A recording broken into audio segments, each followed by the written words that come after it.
Well, hello everybody. Welcome back, I hope, to another episode of Mondays with Mundy. That's me, Jim Mundy, the historian for the Union League Legacy Foundation.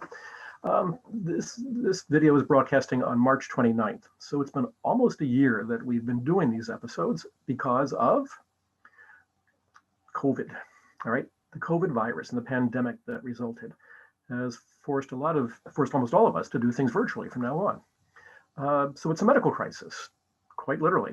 And I've avoided medicine, I think, pretty much over the last year when I've been doing these episodes. But today, we're going into the deep end of the pool on medicine. Actually, it's a little program called Medicine Man, because it turns out that there was a Union League member for over 50 years who was one of the leading medical researchers, pathologists, clinicians, inventors, musicians, you name it, he did it all. And he was a member of the League.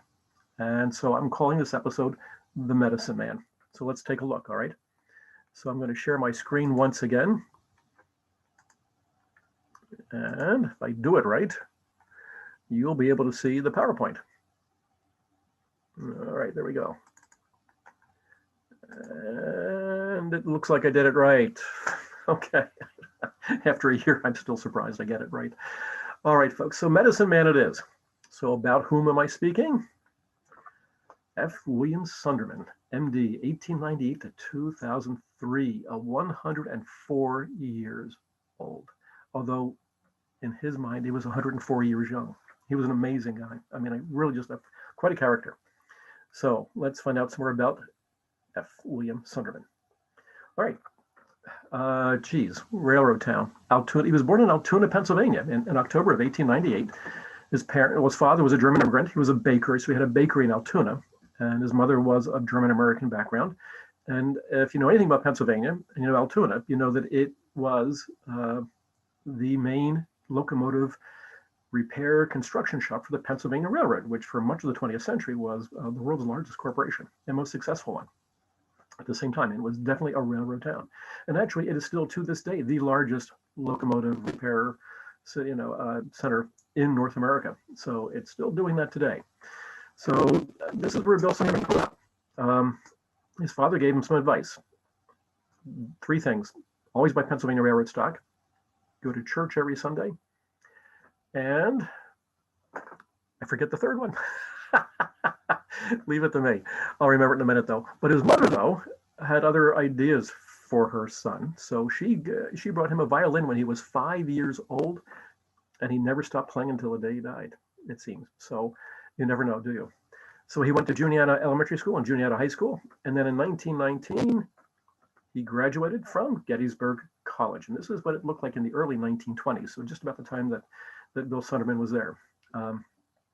While he was there, he was practicing, he was a musician. I mean, when he was in Altoona, even in high school, he would play the violin at the movie theater while they were showing silent movies. And by the time he got to Gettysburg, he had his own band. So at Gettysburg, he led both the Army band on campus and the student orchestra at the same time. So he never lost his affinity for music, and we'll see that in a little while too as well. So from Gettysburg College, he went to. Actually, let me go back to Gettysburg. I think it's important. All right, so to music. In the early 1990s, Bill Sunderman left Gettysburg College $14 million to create something called the Sunderman Conservatory of Music.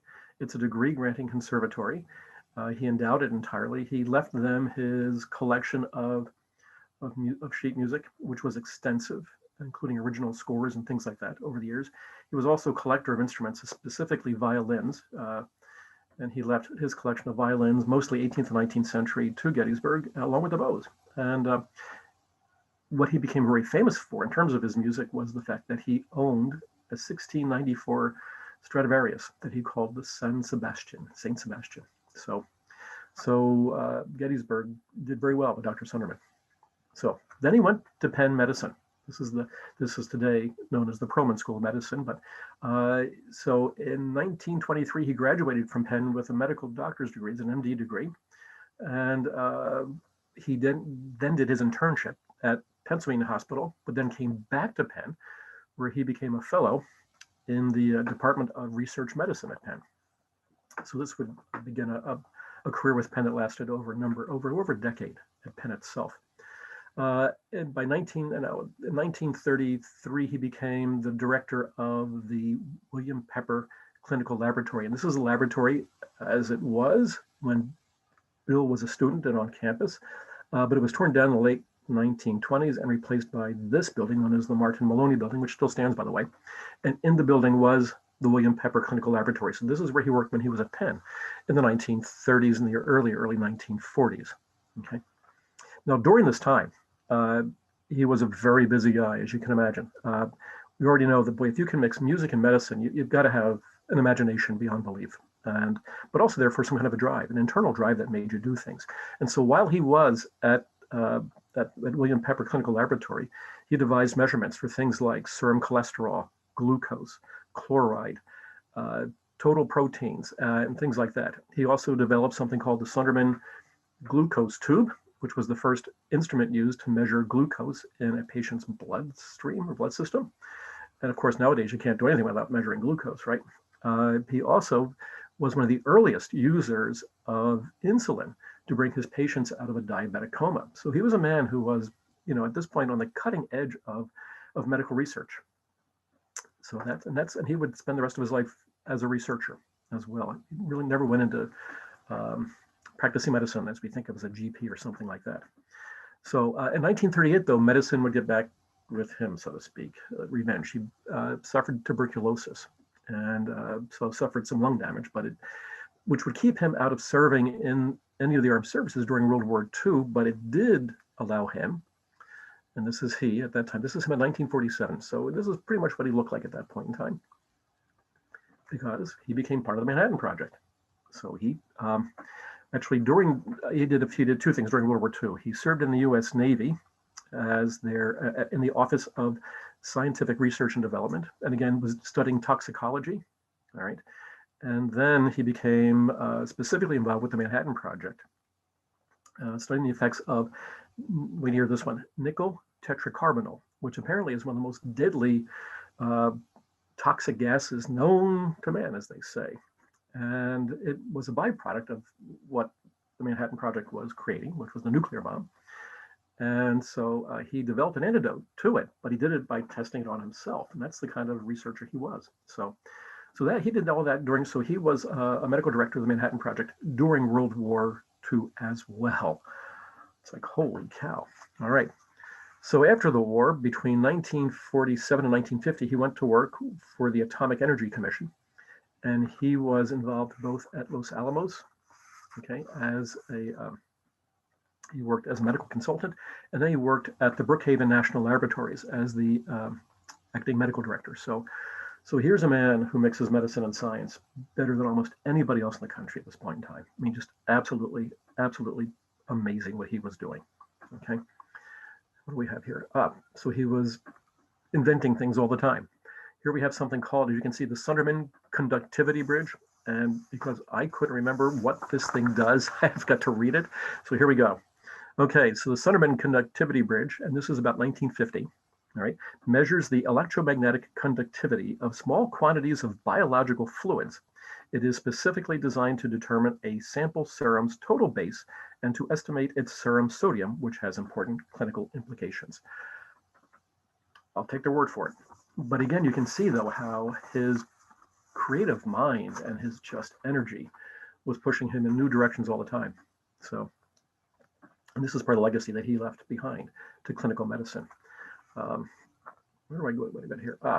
Too soon. All right. So let me just recap. So now we're talking second half of the 1940s. All right. So he's working for the Atomic Energy Commission. He's back in Philadelphia.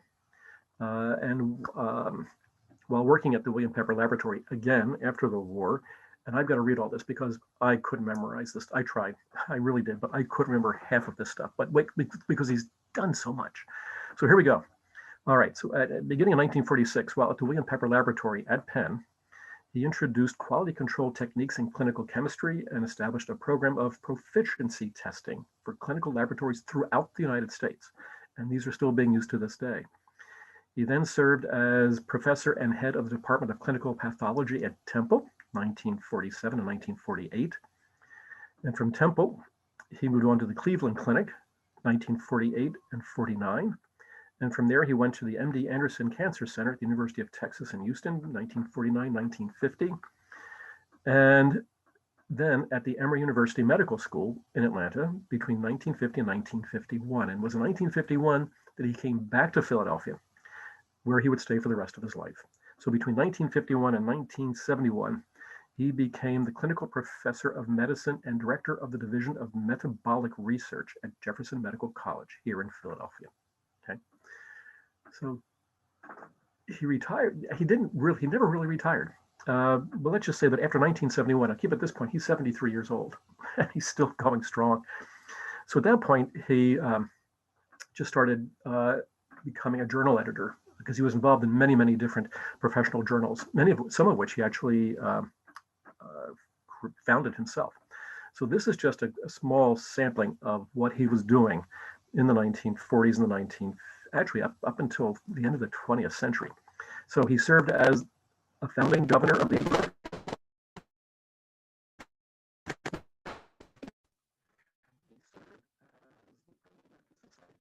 pathologist in 1951. He was the first 56, 58.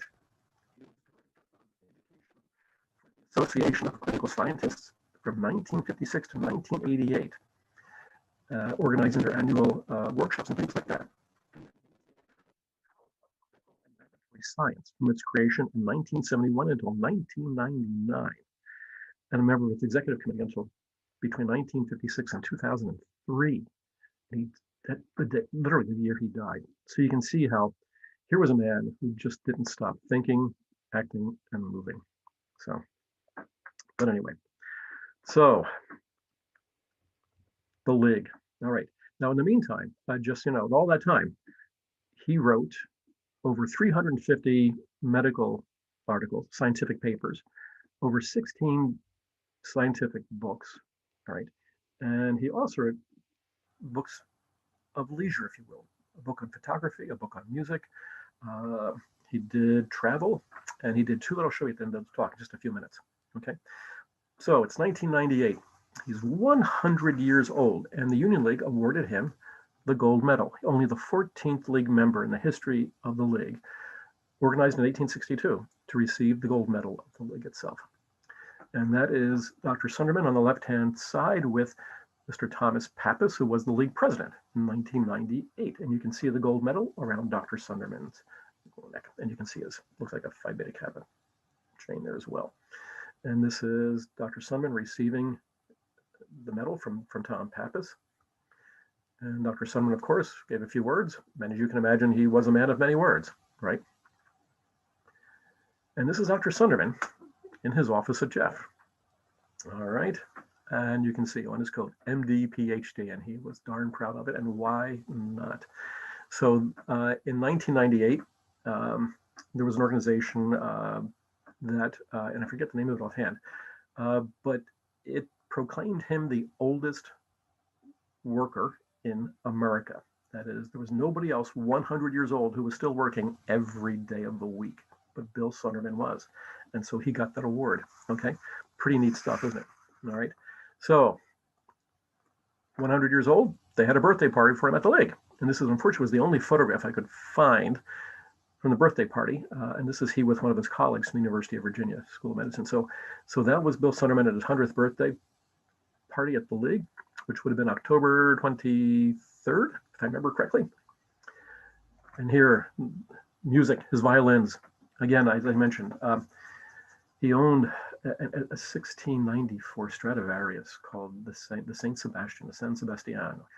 And Dr. Sunderman actually performed in a musical concert with his son, F. William Sunderman Jr., who's also, the two of them were concert-level amateur violinists, and they performed at Carnegie Hall in New York in the late 1990s, which is, I mean, how many people get to do that in any way, shape, or form at any time in their lives? And then this is Dr. Sunderman at his 100th birthday party. So this was taken in October, shortly after. So What a shame.